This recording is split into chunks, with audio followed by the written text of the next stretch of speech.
Yes, I never saw the point for it in the first place, because it's effectively trying to compete with pensions. And there's always been this school of thought. It's led by Michael Johnson, who writes a lot on these issues. I've called him in conferences the sort of Guy Fawkes of the pension sector. You know, he'd love to blow the whole thing up.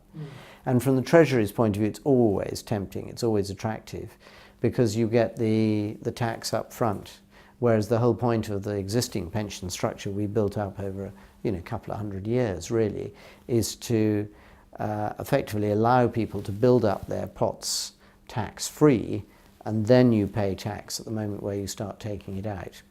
And it's a philosophical difference. Different countries do it in different ways, but that's what the impact of trying to shift everybody to invest in a LISA would be. But there were other technical reasons why I thought it was an extremely unhappy product.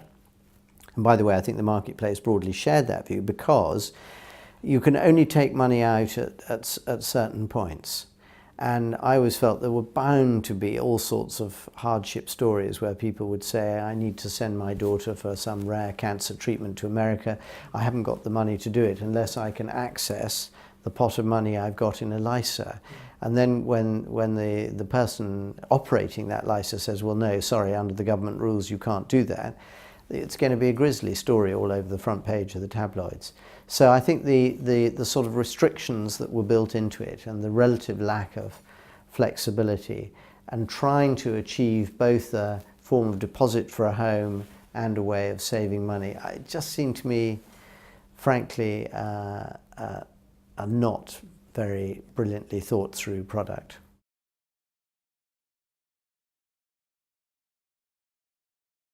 Well, I think all the sort of high quality gossip like that is way above my pay grade.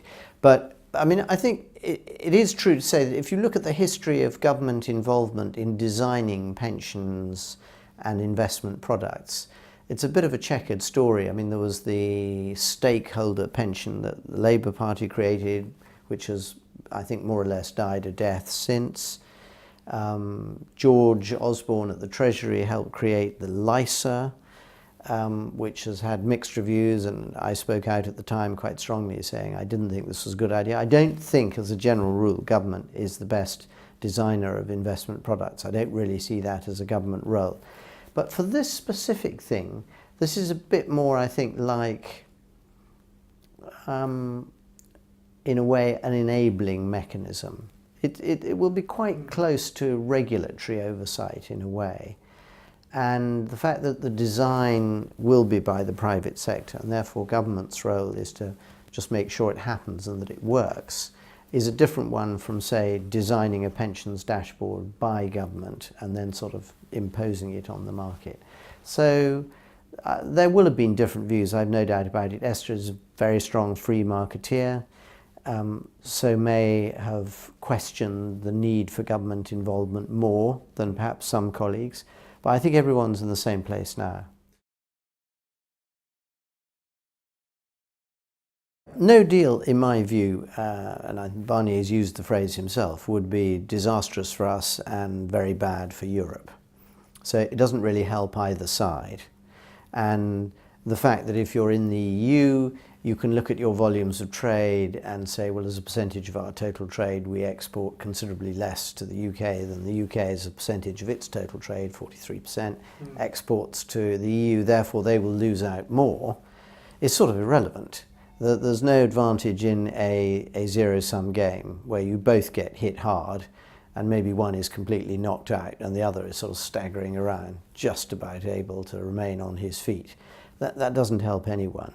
So the idea that no deal, no problem is not a view I could ever sign up to. But as part of a negotiating position, the idea that you prepare for a no deal scenario in case, for whatever reason, things go very badly, has to be sensible. Yes. And there are some risks that have been wildly over-exaggerated. So there's the perennial one of no aeroplanes will be able to land in Britain and none of our aeroplanes will be able to go to Europe. I mean, that is simply not going to be the case. We have all sorts of bilateral air service agreements anyway, for example. The idea that our hospitals are suddenly going to run out of vital medicines, again, it's completely for the fairies. It's a question of lots of things. It's a question of what your own motivation and reasons for getting into politics were and are, what stand you want to take on particular issues, how flexible your thinking is, how the strength of your own conviction in your interpretation of what's happening and so on. I mean, just as in the Civil War, you know, the absolute belief that their brand of Christianity was the only one that was right drove so many of the strongest Roundhead warriors. There was no room. I mean, anyone who was Catholic or subscribed to the Anglican Book of Prayer, you know, was clearly wrong, was clearly damned to go to hell. And you know, some people in life do have this very strong conviction that they can see into the future with absolute accuracy, and anybody else's interpretation of what might happen is completely wrong. I don't share that. I mean, Cromwell at one point said, you know, allow for the possibility of being wrong.